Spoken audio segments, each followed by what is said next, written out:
मुस्तफा जाने रहमत पे लाखों सलाम, शम्माए बज़ में हिदायत पे लाखों सलाम।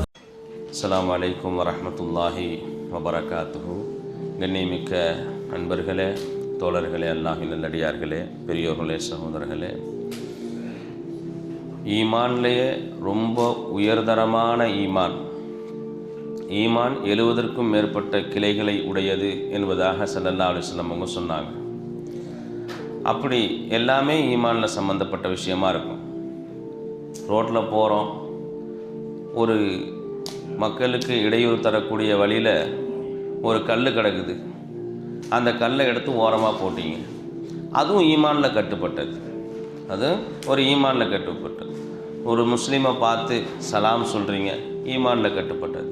இது எல்லாம் ஈமானுடைய கிளைகள். இப்படி இருக்கிற ஈமான்லேயே உயர்தரமான ஈமான், டாப் மோஸ்ட் லெவல் என்னன்னு கேட்டால், என் கூட அல்லாஹ் இருக்கிறான் அப்படின்றது தான்.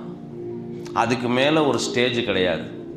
இதராக்குல் ஹக், அல்லாஹவை விளங்கிக்கிறது, என் கூட அல்லாஹ் இருக்கிறான் அப்படின்ற அந்த உணர்வோடு இருக்கிறது தான் இருக்கிறதுலே மிக உயர்தரமான ஈமான். அது இருந்ததுன்னு சொன்னால் எந்த நிலைமையிலையும் அல்லாஹுக்கு மாறு செய்ய மாட்டான். எப்போ மனுஷன் அல்லாஹுவை மறக்கிறானோ அப்போ தான் பாவம் செய்வான். பெரிய பாவம் இருக்கிறதுலே மிகப்பெரிய பாவம் என்ன நம்ம சொல்லலாம்? கொலை செய்கிறது, கொள்ளையடிக்கிறது, வட்டி வாங்கிறது, சூனியம் செய்கிறது. இது மாதிரி என்ன செய்யறான்? அல்லாஹு தஆலா 7 பெரும்பாவங்களை அல்லாஹு தஆலா சொல்கிறான் குர்ஆனில். இதெல்லாம் நம்ம சொன்னாலும் இதை விட ஒரு பெரிய பாவம் இருக்குது, அல்லாஹுவை மறக்கிறது. அல்லாஹ்வை மறந்தால் இந்த பாவங்கள்லாம் நிறைவேறும். என்ன செய்யும்? இந்த பாவங்கள்லாம் எப்போ நடைபெறும்னு சொன்னால், எப்போ அவன் அல்லாஹ்வை மறக்கிறானோ அப்போ தான் கொலை செய்ய போவான், அப்போ தான் கொள்ளையடிக்க போவான், அப்போ தான் விபச்சாரம் செய்ய போவான், அப்போ தான் என்ன செய்ய போவான், இன்னும் பல கேவலமான காரியங்கள்லாம் எப்போ நடைபெறும்னு சொன்னால், அவன் அல்லாஹ்வை மறந்திருக்கிற நேரத்தில் தான். எப்போ அவன் அல்லாஹ்வை ஞாபகத்தில் வச்சிருக்கிறானோ இந்த பாவங்கள்லாம் நடைபெறாது. அப்போ எது பெரிய பாவம்? அல்லாஹ்வை மறக்கிறது தான் பெரிய பாவம். அப்போ அல்லாஹ்வை மறக்காமல் இருக்கணும், அதுதான் இருக்கிறதுலே மிக உயர்தரமான நன்மை. பெரிய நன்மைகள், தஹஜ்ஜுத் தொழுகிறோம், அவாபில் தொழுகிறோம், லுஹா தொழுகிறோம், எல்லா நன்மையான காரியங்களும் செய்கிறோம், சரிதான். உயர்தரமான நன்மையான காரியம் என்னன்னு சொன்னால் அல்லாஹுவை நினைக்கிறது. வல திக்ருல்லாஹி அக்பர், அல்லாஹ் குர்ஆனில் சொல்கிறான். அல்லாஹுடைய திக்ரு தான் மிக பெருசு. நம்ம அல்லாஹ் மிகப்பெரியவன்னு சொல்கிறோம், அல்லாஹு அக்பர்னு சொல்கிறோம். ஆனால் அல்லாஹ் என்ன சொல்கிறான் தெரியுமா? வல திக்ருல்லாஹி அக்பர், அல்லாஹுடைய திக்ரு தான் ரொம்ப பெருசுங்கிறான். புரிஞ்சா? அப்போ அல்லாஹ்வை நினைப்பது மிக உயர்தரமான நன்மையான காரியம், அல்லாஹ்வை மறப்பது மிகப்பெரிய பாவங்களிலே பெரிய பாவம். புரிஞ்சா? அதனால என் கூட அல்லாஹ் இருக்கிறான் அப்படின்ற அந்த உணர்வுல வந்துட்டாலே அல்லாஹ் தஆலா என்ன செய்கிறான்? நமக்கு ஒரு மிகப்பெரிய பரக்காத்துகளை செஞ்சிடறான். என் கூட அல்லாஹ் இருக்கிறான்ற அந்த உணர்வு இருந்துட்டா போதும். எல்லாரு கூடயும் அல்லாஹ் இருக்கான். நம்ம நினைக்கிறோமோ இல்லையோ அல்லாஹ் இருக்கான் கூட. என் கூட அல்லாஹ் இருக்கிறான்னு நான் நினச்சாதான் அல்லாஹ் இருக்கானா? இல்லை, நம்ம நினைக்கிறனாலும் அல்லாஹ் இருக்கான் கூட. ஆனால் நினச்சோன்னு சொன்னால் நமக்கு அந்த உணர்வு நமக்கு ஏற்படும், என் கூட அல்லாஹ் இருக்கிறான். அல்லாஹு தஆலா மூசா அலைஹிஸ்ஸலாம் அவங்களையும் ஹாரூன் அலைஹிஸ்ஸலாம் அவங்களையும் ஃபிரௌன்ட்ட அனுப்புகிறான். நீங்கள் என்ன செய்யுங்க, அவன்கிட்ட போய் தாவா செய்யுங்கன்னு சொல்லி. அப்போ ஃபிரௌன் ஏற்கனவே தேடிக்கிட்டு இருக்கிறான் மூசா அலைஹிஸ்ஸலாம் அவங்கள, அவன் மூசா அலைஹிஸ்ஸலாம் கேட்குறாங்க, யா அல்லாஹ், இந்த மாதிரி என்ன அங்கே போய் நீ பேச சொல்கிறிய, எனக்கு என்ன இருக்குது, ஒரு பயம் இருக்குது, அவன் என் மேலே என்ன செஞ்சிருவானோ, அத்துமீறி நடந்துருவானோ அப்படின்ற ஒரு பயம் எனக்கு இருக்குது அப்படின்னு சொல்லி மூசா அலைஹிஸ்ஸலாம் கேட்குறாங்க. அப்போது அல்லாஹு தஆலா சொன்னா, நீங்கள் போங்க, இன்னி மஅகுமா, நான் உங்கள் கூட இருக்கேன், உங்கள் 2 பேரும் கூட இருக்கிறேன், நீங்கள் போங்க அப்படின்னு சொல்கிறான். அது மட்டும் சொல்லலை, அனுப்பிட்டு அவன் கூட இருந்து பார்க்கறதும் கேட்கறதும் நான் தான் சொல்றான். உங்களை அனுப்புனது நான் தான். நீங்க சொல்ல போற விஷயத்தை அவன்ல இருந்து கேட்க போறதும் நான் தான். திருவிளையாடல் கேள்விப்பட்டுக்கிறீங்களா? இதுதான் அது. இங்க அனுப்பி விட்டுட்டு அங்க கேட்கறது அவன் தான். இங்க அனுப்பி விட்டுட்டு அங்க கேட்கறது அவன் தான். எவ்வளவு அழகா சொல்றான் பாருங்க. அஸ்மா வ அன்னூர் வ அஸ்மா, அல்லாஹ் தஆலா குர்ஆன்ல சொல்றான். அதிகமாக உங்களை அங்கேருந்து நான் கேட்க போகிறது நான் தான், நீங்கள் சொல்ல போகிறத கேட்க போகிறது நான் தான், உங்களை பார்க்க போகிறது நான் தான். நீங்கள் தைரியமாக போங்க. உங்கள் 2 பேர் கூடயும் நான் தான் இருப்பேன். உங்கள் 2 பேர் கூடயும் நான் தான் இருப்பேன். அப்போ அல்லாஹ் தஆலா என்ன செய்கிறான்? எல்லாரு கூடயும் ஏகமாக வாழ்கிறான். எல்லாரு கூடயும் ஏகமாக வாழ்கிறான். அதனால தான் ஸல்லல்லாஹு அலைஹி வஸல்லம் எல்லோரையும் கருணை கண் கொண்டு பார்த்தாங்க. எல்லாரையும் கருணையா பார்த்தாங்க. யாரையும் சபிக்கலை, யாரையும் சபிக்கலை. காரணம் என்ன? கூட அல்லாஹ் இருக்கிறான். எப்படி சபிக்க முடியும்? கூட அல்லாஹ் இருக்கிறான், அவனை எப்படி சபிக்க முடியும்? அல்லாஹ். அதனால என்ன செய்யணும்? என் கூட அல்லாஹ் இருக்கிறான்ற அந்த உணர்வுல இருக்கிறது, அந்த உணர்வுல இருக்கிறது மிகப்பெரிய ஈமான். இருக்கிறதுலையே மிகப்பெரிய ஈமான். கடகடகடன்னு திக்ர் செய்கிறோம். அந்த திக்ரில் எந்த நன்மையுமே கிடையாது. அந்த திக்ரில் என்ன? கடன்னு இவர் சொல்றது இவருக்கும் புரியல, யாருக்கும் புரியல. இவர் சொல்றது யாருக்கும் புரியல. எக்ஸ்பிரஸில் போய் எந்த ஊரை பிடிக்க போறாங்க? எக்ஸ்பிரஸில் போய் எந்த ஊரை போய் என்ன ட்ரெயினை பிடிக்க போறோம்? என் கூட அல்லாஹ் இருக்கிறான்னு திக்ர் செய்யுங்க. என் கூட அல்லாஹ் இருக்கிறான்னு திக்ர் செய்யுங்க. அதுவே போதுமானது. சுபஹானல்லாஹ் அப்படின்னு சொன்னா என்ன அர்த்தம்? அல்லாஹ் பரிசுத்தமானவன். எப்ப நீ சொன்னதுக்கு அப்புறம் தான் அல்லாஹ் பரிசுத்தமானவன் ஆயிட்டானா? இல்லை ஏற்கனவே பரிசுத்தமா இருக்கிறானா? அவன் ஏற்கனவே பரிசுத்தமானவன், ஏற்கனவே பரிசுத்தமானவன்.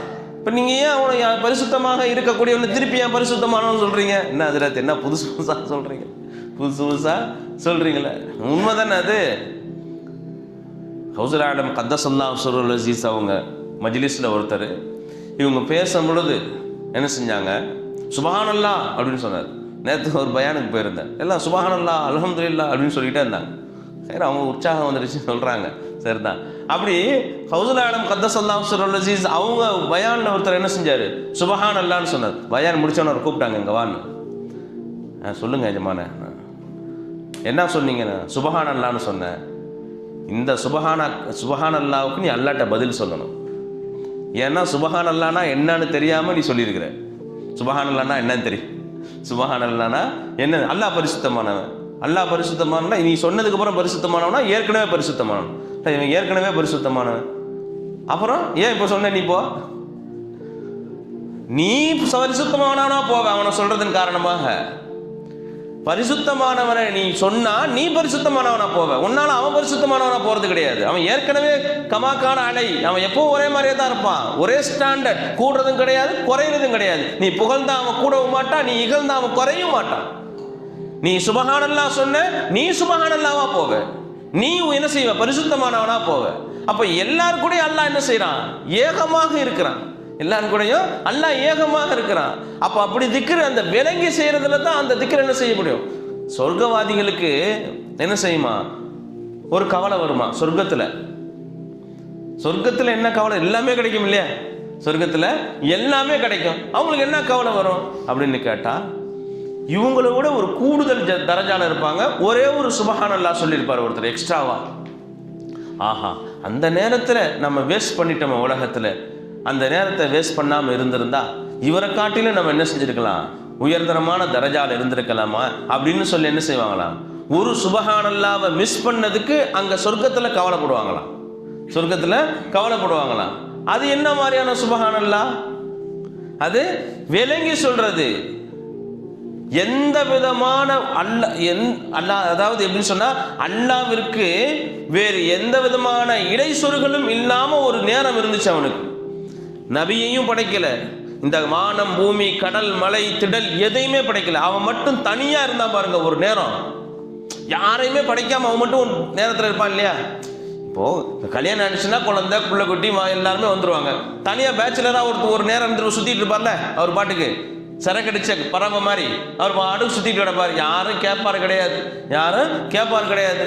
கல்யாணம் முடிச்சதுக்கப்புறம் மனைவி கேட்பாங்க, அதுக்கப்புறம் பிள்ளைங்க வந்துடும், அதுக்கு பின்னாடியே பேக்கை தூக்கிட்டு சுத்த வேண்டியதான் பின்னாடியே. இப்போ இந்த மாதிரியான இக்கட்டான நிலைமைகளுக்கு முன்னால் அவர் சுதந்திரமாக இருந்தார் பாருங்க. எடுத்துக்காட்டுக்காண்டி சொல்கிறேன். அல்லாவுக்கு அப்படி ஒரு காலம் இருந்துச்சு.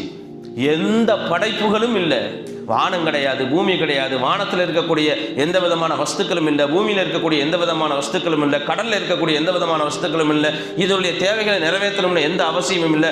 ஹத்தாக்கே முஹம்மது ரசூலுல்லாஹி ஸல்லல்லாஹு அலைஹி வஸல்லம் அவங்களும் இல்லை, அவங்களுடைய நூறும் இல்லை, அவங்களுடைய நூறும் இல்லை. அவன் மட்டும் தானாக இருந்தான் பாருங்க. அந்த அப்படிப்பட்ட ஸ்டேஜுக்கு பேர் தான் சுபஹானல்லாஹ். எப்படி வானத்திலேருந்து மழை துளி எதன் மீதும் படாமல் வரும்பொழுது ஒரு தூய்மையாக இருக்கும் வானத்தில். அதை அப்படின்னு செய்யலாம், பிடிச்சி அப்படியே சிரஞ்சில் ஏற்றிக்கலாம், உடம்புல பிரச்சனை வராது. டிஸ்டில்டு வாட்டர், அது டிஸ்டில்டு வாட்டர், அதை அப்படியே எடுத்து என்ன செய்யலாம், உடம்புல ஏற்றலாம், எந்த பிரச்சனையும் வராது. அது எதில் படுதோ களங்கமாயிடும். தட்டில் பட்டால் தட்டில் உள்ள அழுக்கோடு அது களங்கமாயிடும், கையில் வாங்கினா உங்கள் கையில் உள்ள அழுக்கோடு அது களங்கமாயிடும். அது தனியாக எந்த பிரச்சனையும் இல்லாமல் யாரு கூடயும் சேராமல் தனியாக வரும்போது அது ஒரு பரிசுத்தமான நிலைமையில் இருந்துச்சு பாருங்க. அதுபோல எதனுடைய ஊடுருவலும் இல்லாமல் அல்லாஹ் பரிசுத்தமான ஒரு ஸ்டேஜில் இருந்தான் பாருங்க. அந்த ஸ்டேஜுக்கு பேர் தான் சுபஹானல்லாஹ். அந்த ஸ்டேஜை எண்ணி சொல்லணும் சுபஹானல்லான்னு சொல்லும்போது. வண்டி ஓட்டினா எப்படி சொல்லுவேன் நீ சுபஹானல்லான்னு? மட மட மட மட மட மட மடன்னு சொல்லலாம். புரியுதா? அப்போ இப்படி சுபஹானல்லாஹ் சொன்னா இந்த சுபஹானல்லாஹ்க்கு அடி விழுமா இல்ல தரஜா கூடுமா? இந்த சுபஹானல்லாஹ்வுக்கு அடி விழுமா இல்ல தரஜா கூடுமா? அப்போ என்ன செய்யணும்னு சொன்னா, அல்லாஹ்வே சொல்றான், அல்லாஹ்வுடைய திக்ர் தான் மிக பெருசுன்னு, அல்லாஹ்வுடைய திக்ர் தான் மிக பெருசுன்னு சொல்றான். அப்போ என்ன நம்ம நினைக்கணும்னு சொன்னா, என் கூட அல்லாஹ் இருக்கிறான் அப்படின்ற அந்த எண்ணம், அந்த திக்ர் இருந்தா இதை விட ஒரு பெரிய இபாதத்தே கிடையாது. தொழுகையில் அல்லாஹ்வுடைய திக்ர் இருக்கணும், அப்பதான் அந்த தொழுகை கபூல். தொழுகையில் லா ஸலாத்த இல்லா பி ஹுதூரில் கல்பு ஆஜராகலன்னு சொன்னால் தொழுகையே கிடையாதுன்னு நபி சொல்கிறாங்க. கல்பு என்ன செய்யணும், என்ன இருக்கணும், இங்கே தான் நான் தொழுகிறேன், இது ஓதுறேன், இது இருக்கிறேன்னு சொல்லிட்டு என்ன இல்லைன்னு சொன்னால் அந்த தொழுகையே என்ன கிடையாது, அது ஒரு தொழுகையே கிடையாதுன்னு ஸல்லல்லாஹு அலைஹி வஸல்லம் சொல்கிறாங்க. அப்போ தொழுகையில் அல்லாஹ்வுடைய திக்ர் இருக்கணும், தொழுகையில் அல்லாஹ்வுடைய திக்ர், இது மாதிரி எல்லாத்துலேயும் அல்லாஹ்வுடைய திக்ர் இருக்கணும். அப்படி இருந்தால் தான் நம்ம செய்யக்கூடிய அமல்கள் நம்மளுக்கு பிரயோஜனம் கொடுக்கக்கூடியதாக போகும். இல்லைன்னு சொன்னால் அந்த அமல்களே நமக்கு என்ன செய்யும், தொந்தரவு கொடுக்கக்கூடியதாக மாறிடும், நம்மளுக்கு எதிராக மாறிடும். அதனால் அல்லாஹ் கூட இருக்கிறான் அப்படின்ற அந்த ஈமான் தான் மிகப்பெரிய ஈமான். அதுக்கு மேலே ஒரு ஈமானே இல்லை. அல்லாஹு தஆலா கிருபை செய்வானாக. வாஹிரு தஅவானா அனில் ஹம்துலில்லாஹி ரப்பில் ஆலமீன். அஸ்ஸலாமு அலைக்கும் வரஹ்மத்துல்லாஹி வபரகாத்துஹு.